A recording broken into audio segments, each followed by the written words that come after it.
Now at 6, this is Fox 61, Connecticut's news station. Good evening and thanks for joining us for the Fox 61 News at 6. I'm Brent Harden. And I'm Bridget Bjorlo. This bitter cold is especially hard on our most vulnerable population. So when temperatures get this low, the Hartford Police Department sets out to help. Now, they have a homeless outreach officer, and Fox 61's Jim Altman joined him out in the near zero temperatures today.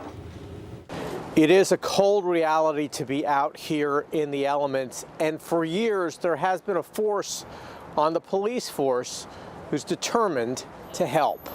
Getting hand warmers and supplies. The day begins in a church basement. Because I'm going to be going out in the field.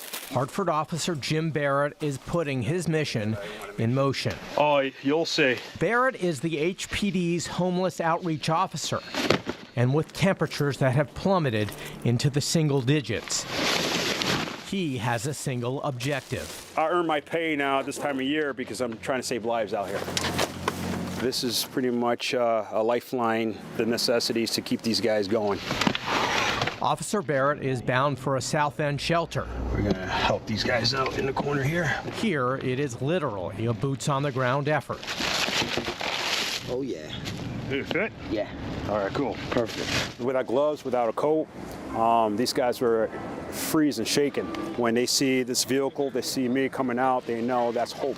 I have a chance. Barrett's nonprofit is called Footwear with Care. Then I got some hand warmers, too. In 5-degree weather, Perfect. Jose Lopez told us he's been on the streets since he was 15. If it wasn't for him, you wouldn't have... I wouldn't have shoes, I wouldn't have a coat, and I wouldn't have probably socks. I wouldn't have nothing. In the grips of the freeze, there are signs of warmth. Like I said, it was all quick meat at the hot dog truck one day. Officer Barrett hadn't seen Hartford's Chris Wozlowski in 6 years. You know, that keeps motivating me to keep doing what I'm doing. Once homeless and addicted to drugs and alcohol, Chris credits Barrett with helping to turn his life around. He offered to help me get an apartment. I ended up getting an apartment, and a lot of good things happened. And here I am. The way I do business is give hope, purpose, and direction. Barrett credits his fellow HPD officers as the unsung heroes helping in this frontline fight. You're welcome. A fight, he says, is well worth waging. He's a blessing from God. Definitely. Definitely a blessing from God.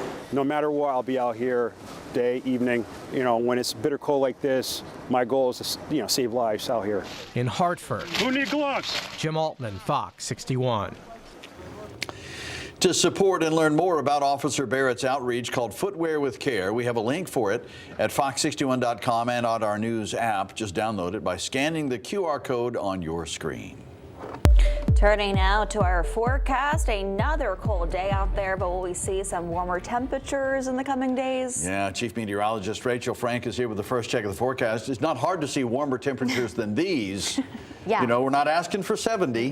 How does 30 sound? Yeah, well, it sounds good. Yeah, we're improving. It is. This morning we started off below zero, so 30 degrees would definitely be a step up. So we have this weather impact alert into Thursday morning, talking about people who are homeless, who are outside, who are not able to properly cover up and are exposed to this kind of cold. It is dangerous, and that'll be into tomorrow morning. After that, we are going to see a slow thaw, certainly by tomorrow afternoon, with temperatures that will be about 10 degrees warmer than it was today. So baby steps. 16 degrees in Hartford right now. It is 20 for the New Haven area, 15 in Norwich, and 11 in Waterbury. Nothing on the radar. So while it is cold and certainly cold enough for snow, we don't have any in the forecast. Overnight lows will be near the single digits as we head towards daybreak. We're also anticipating increasing clouds by daybreak too. Here's a look at those low temperatures. Again, single digits inland, near 10 for the shoreline.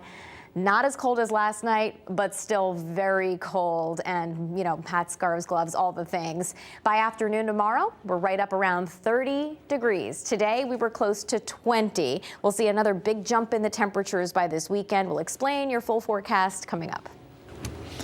Thank you, Rachel. And if anyone you know is in need of shelter or a warming center, or call 211 to get connected with their services.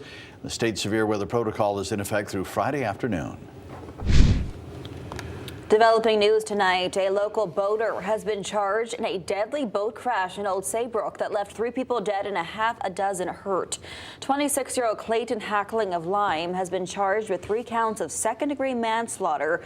He was allegedly driving a boat near the mouth of the Connecticut River under the influence last September. He crashed, the boat sank, and it took police several days to recover the wreck. Hackling was arrested yesterday. He was released on a $350,000 bond. He'll be arraigned in court next Tuesday.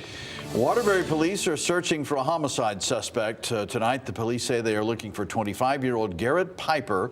He is currently wanted in connection to the homicide of Mark S. Ebron. Ebron was stabbed outside Cafe 457 earlier this month, and he died from his injuries. Another person was also assaulted during the incident. They are expected to be okay. If you have any information on Piper or his whereabouts, call Waterbury Police.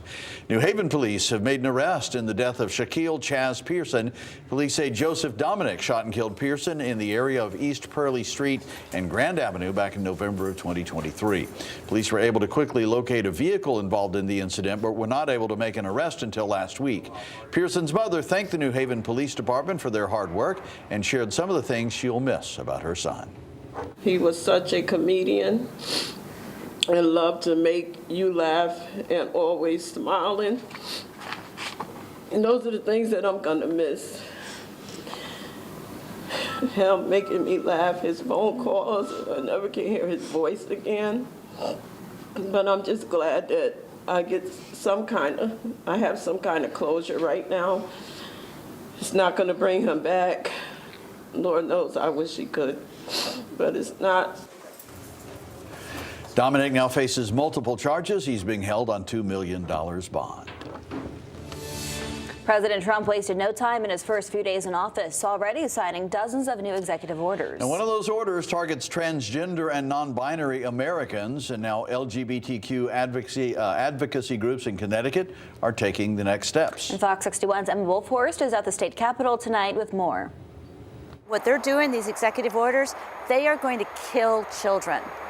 Children are going to die because of the choices that they made. Fear, anxiety, and outrage after President Trump signed an executive order Monday, his first day in office, declaring the federal government will only recognize 2 sexes, male and female. I believe that it is a cynical use of disinformation to distract people from the real problems in their lives at the expense of our kids. The executive order states, quote, "It is the policy of the United States to recognize 2 sexes, male and female. These sexes are not changeable." It could reinforce that there's something wrong with you. You are wrong. Terms like abomination, sin. But hopefully, what I really hope it says to transgender youth, there's some very ignorant people in power.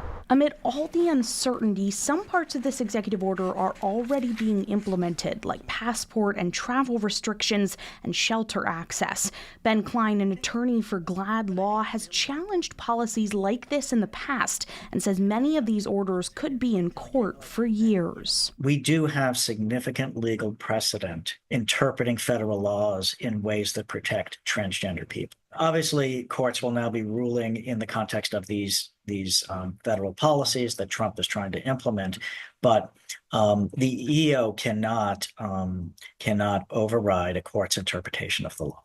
Other aspects are more opaque, with federal policy confusion and a divisive, unclear legal landscape state to state. The real impact of this order is the kind of fear and chilling effect it's going to have. It is going to create confusion, chaos, fear for transgender people. That's why advocates say this executive order and the many more they expect to come will be a rallying call for affirmative spaces, coalition building, and community-focused supports outside of the law and political conversation. It's important for you to understand that you are not alone. There is support, especially in a state like Connecticut. And advocates are bringing back the True Colors Conference, what was once the largest LGBTQ youth gathering in the country, this March. We need to give our young people and those who support them a space to learn, to celebrate, and to reconnect. And while all this plays out here at the state capitol, lawmakers are already responding to the Trump administration proposing protective and proactive policy.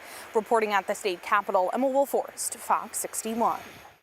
Thanks, Emma. We do have the link to registration for the True Colors Conference on our website and our free news app, as well as a link to 211.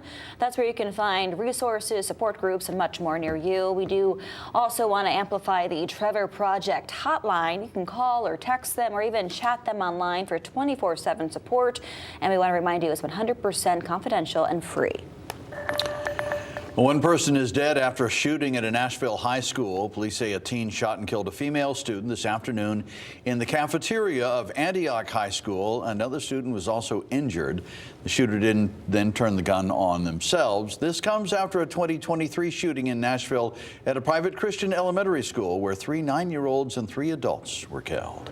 And meanwhile, on Capitol Hill, the White House's Office of Gun Violence Prevention has been closed, something fought for by Connecticut Senator Chris Murphy and plenty of local activists, including Sandy Hook students and families. Over the past year and a half, the office has drafted major policy packages and helped actually implement the bipartisan Safer Communities Act. It was also the hub of all gun violence stats. Senator Murphy simply told us they're not giving up.